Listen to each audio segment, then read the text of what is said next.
Coming up, 2 anonymous alumni gave generous donations to veterans here at Kirkwood. Also, beautiful stained glass windows can now be found on Kirkwood's campus. And later, we'll tell you about what motivated some of the international students to come to Kirkwood. I'm Chelsea Harman. And I'm Matt MacDonald. You're watching news from Kirkwood Student Productions. From the campus of Kirkwood Community College, this is KSP News. With Chelsea Harman and Matt MacDonald. Taylor Van Fleet with sports. You're watching Kirkwood Student Productions. During the first few months of the new year, you may notice the Kirkwood Rec Center becomes a bit more crowded. Wanting to start the year off on the right foot, students and faculty hit the gym to keep up with their New Year's resolutions. If you plan on visiting the Michael J. Gould Rec Center on campus anytime soon, you may find it to be a bit crowded. Due to the cold weather as well as New Year's resolutions, the attendance at the rec center has risen substantially. Usually the spring semester is our busiest time. Obviously late January here when school starts up, February, March, with the weather not near as nice, it's our busiest time for month-wise. Usually in the fall we probably average about 500 to 550 swipes during the school year, and then here the spring semester, especially January, February, will be closer to 600 to 750 depending on the day and things like that, but you definitely notice a lot more people in here. Then also more than once where they're trying to consistently keep on going there too as well. Although some students keep up with their New Year's resolutions and continue to use the rec center, after the first few months of the year, numbers seem to drop. You get the ones that do a really good job of staying committed, which obviously it's one of the main resolutions for everybody across the world there, but you do have the ones that unfortunately drop off, but with it, students can be anything from classes to work or other things like that, where I understand it's tough to do as well. Brett not only notices the students keeping up with their New Year's resolutions, but also joins them as well. I have one. I started working out myself there, and I've gone every day so far, so I keep it. But no, I always make one every year. I think a majority of people do. It's one of those kind of a fresh start and kind of get a new game plan and a goal for the year and see what you can accomplish with it. Drake Clemmy, KSP News. Kirkwood Community College recently received a large donation toward the Purple Heart Scholarship. KSP's Cassim Aussie tells us more. 2 anonymous donors wanted to make an impact on wounded warriors and their families. The Purple Heart Scholarship is unlike any other scholarship that Kirkwood has offered. It's the only criteria is they have to have a 3.0 grade point average or higher. And so it also needs to be to one person within that family. So it's either the veteran who has a Purple Heart, or their spouse, or their children. The scholarship is in the amount of $350,000 and was donated by 2 Kirkwood alumni. A lot of them receive benefits through their military benefits, but often it's either for their tuition or for their living. It's hard to stretch that dollar, and so this relieves them of having to worry about their tuition and their books for their full 2 year. Right now we have 1 Purple Heart recipient, a veteran, who will be participating in the scholarship, and 1 spouse who is returning to school on the scholarship. Kirkwood has been recognized as military-friendly school several times, so this donation only adds to the support Kirkwood has for enrolled students in the military. One of the donors called us inquiring about our veterans here at Kirkwood, and Vicki Tranas was able to answer the question that we have nearly 800 veterans enrolled here at Kirkwood. And so those numbers are only expected to increase. Cassim Aussie, KSP News. Kirkwood Saddle Club hosted its Winter Series event on January 24th. KSP's Itidra Clopton has our story. Kirkwood students, horse enthusiasts, and families in surrounding areas gathered at Kirkwood Saddle Club and Abraham's Equine Clinic Winter Challenge Series on Saturday, January 24th. The horse show was a family event that brought back Kirkwood alumni and even possible future Kirkwood students. My daughter is 8 years old, and just getting her back into it just because I learned so much and just gained so many skills and confidence from showing that I want her to have the experience too. Students from the equine classes participated in the competition as part of the requirements and also for the experience. Well, I'm in school for equine science, so I want to do horse training, working with mostly the horses, but also do lessons with kids and eventually work into doing therapeutic riding. The event was free to spectators with an entry fee to participants, with the proceeds going to the equine rescue. The Kirkwood Saddle Club provides hands-on learning that teaches students skills for the future opportunities in the equestrian profession. I think it teaches a lot about responsibility, patience. It really gives people the opportunity to get out, gain confidence, learn skills, socialize with people, and it just really, I've learned a lot from horses, and I think that it's a great thing. I'm Teacher Clapton, KSP News. As the multi-year Lynn Hall remodels continues to progress, students will find new pieces of artwork on display. 4 stained glass windows are now on display in the Lynn Hall lobby. Kirkwood rescued the stained glass windows from the First Christian Church located in Cedar Rapids. Kirkwood has paid for the restoration of the stained glass windows, which are about 100 years old. The windows hang on the walls of the lobby, with the world globe sitting in the center. After the break, we'll tell you about the men and women's basketball season. And later, you'll soon hear the sound of jazz music around campus. Are you a fan of Kirkwood and Kirkwood athletics? Do you like being on a winning team? Do you enjoy getting free things? And how about joining Eagles Nest and becoming a Super Eagles fan? All you need to do is show up and get excited. You get free food and cool gear for showing up to cheer on your fellow Eagles. We got volleyball, we got basketball, we got baseball. You name the sport and we will bring the party. Remember, you need to bring your Eagle card to be part of the fun. You're here, but you could be here. Or here. Or even here. For more information on the Study Abroad program, contact Ken Nesbitt at 398-4492 or visit him at 1154 Lynn Hall. Scholarships and financial aid are available.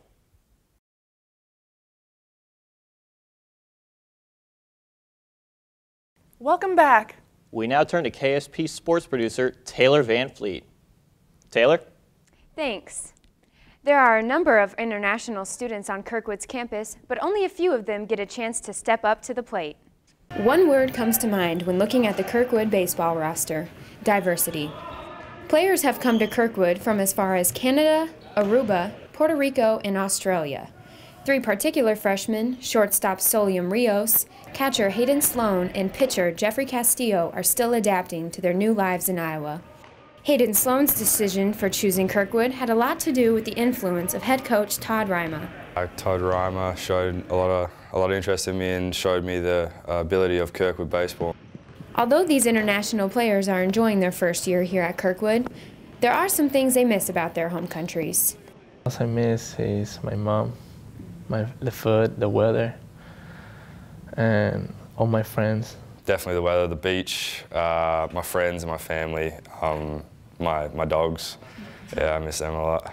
My mom's cooking, coming home to her every day, and just being around my family. Despite the diverse culture surrounding this Eagles baseball team, the players said they work very well with their teammates and have developed a strong team chemistry. I work with my teammates really well. Being the youngest, it's hard, but they've brought me in as basically one of their family members, and we're all very close. They are good friends and good teammates. Every time he pushed me, like, hey, come on, don't quit. Castillo said he feels that the team's chemistry could earn the Eagles a national title this season. What I expect from my team this upcoming season will be, honestly, for us to win the national championship, because we have a good team. The team chemistry is good. Everyone likes each other. Everyone pushes each other. And everyone has the same goal. And the goal is just to make it to the national championship. The Kirkwood men's basketball team stands at 14-6 on the season. They have recent home wins against Southwestern Community College, 59-30, and ABCD Basketball Academy, 67-55. Taylor Olson had a big game against ABCD Academy, recording 12 points, 4 steals, and 6 assists. The Eagles have upcoming home conference games against Iowa Lakes Community College on February 15th and Clinton Community College on the 19th. The Kirkwood women's basketball team is 18-3 this season, and they were a perfect 6-0 in January.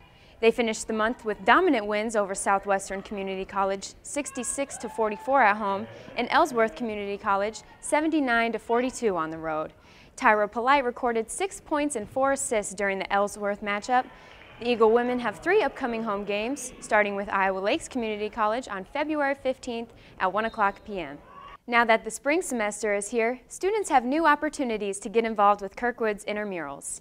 The upcoming schedule includes activities such as ping pong, indoor track events, as well as an indoor soccer league. For a complete list of this semester's events, visit www.kirkwood.edu/intramurals. I'm Taylor Van Fleet, and that's a look at sports. Thanks, Taylor. Coming up on KSP News, we'll tell you how students go about transferring to other colleges. Also, we'll tell you what to expect in the next issue of the Communique. Are you a fan of Kirkwood and Kirkwood athletics? Do you like being on a winning team? Do you enjoy getting free things?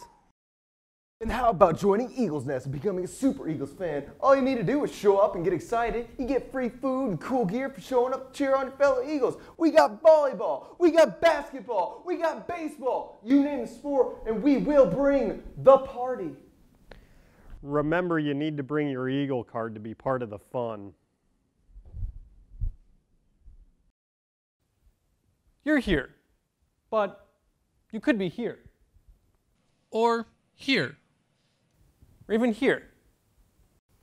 For more information on the Study Abroad program, contact Ken Nesbitt at 398-4492 or visit him at 1154 Lynn Hall. Scholarships and financial aid are available.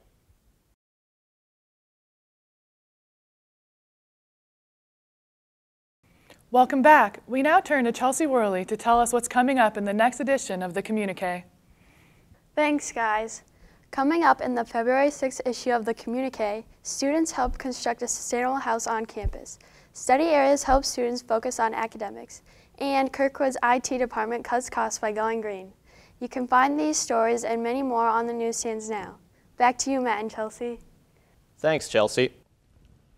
This is the time of year when students must make decisions about where they want to continue their education. KSP's Noah Saturn tells us more.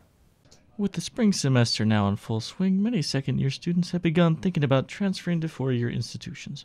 We talked to Laura Riley at the Advising Center to learn more. We have what we call our top 5, and so that would be the 3 state schools and Mount Mercy and Co. Transferring within the state, probably anyone in our office here could rattle off exactly what you need to do and when, so we can certainly be extremely helpful and help the student lay out a plan of attack. According to Riley, students may need to keep certain dates in mind. There can be deadlines that we need to be sure that the student meets if they plan to transfer to a region school like Iowa, UNI, or Iowa State. So it's never too soon to start that process. Riley says that students have successfully transferred to almost every college in Iowa. Some students have even been able to transfer to colleges as far away as St. Louis University and University of Southern California. Transferring out of state, it's always kind of, again, an investigative process in which we have to really look at that school and see what their processes are, because many times out-of-state schools will have different requirements for transfer students from out-of-state states, so we have to be fairly careful. Another main concern for Riley is not just where the students are going, but also how they are doing academically. Our students, on paper, when they transfer, have just as high of grade point averages, if not higher, as the students who started there as traditional freshmen and now are juniors, as our transfer students are. For students who know that they want to transfer but don't know where to go, Riley provides the following advice. That happens a lot. We'll have kids come in and say, you know, I just don't know where to begin. I don't want to go to a state school, it's too big, or for whatever reason they're just not sure. There's a website that we have them work on first, and it's collegesource.org. But the process, they're not alone. That's why we're here. They need to come in and talk with us, and we won't necessarily help them choose a school, but we can help them look into what's required of them at the schools they're considering. To learn more, students can visit with an advisor at the Advising and Transfer Center in 108 Iowa Hall. Noah Saturn, KSP News. Kirkwood's Jazz Ensemble has a new director keeping them in tune this semester. KSP's Chris Ackman tells us about the new leader and his plans for the jazz combo. Students may be hearing this sound on campus a lot more. The reason why? Their new director, Al Naylor. Well, I'm mainly working on adding more material, so that they're working on lots more music. Al Naylor joined the staff this past July to head up Kirkwood's jazz combos. We've have got the jazz ensemble, and I'm working with the combos now, and we've got a new concert that I added that's going to happen in the first week of March. That is, I brought the UNI Jazz Panthers, their second band down, and directed by Bob Washut. And he is coming down, and we're going to play in the second concert in Valentine, so that'll be exciting. That's March 3rd, I think. Al told us that in his time here with the band, he expects to make some new changes to help build stronger musicians. I mean, when they move on from here, they're ready to go into the next level of performance, you know, because professionals like myself, I play professionally. You go out in the real world, you've got to be able to sight read really well, and that's where you get to the point where you can make money. The Kirkwood Jazz Band will plan to do a concert with the UNI Jazz Panthers coming this March. Chris Ackman, KSP. That's it for this edition of KSP News. From all of us at Kirkwood Student Productions, we thank you for watching.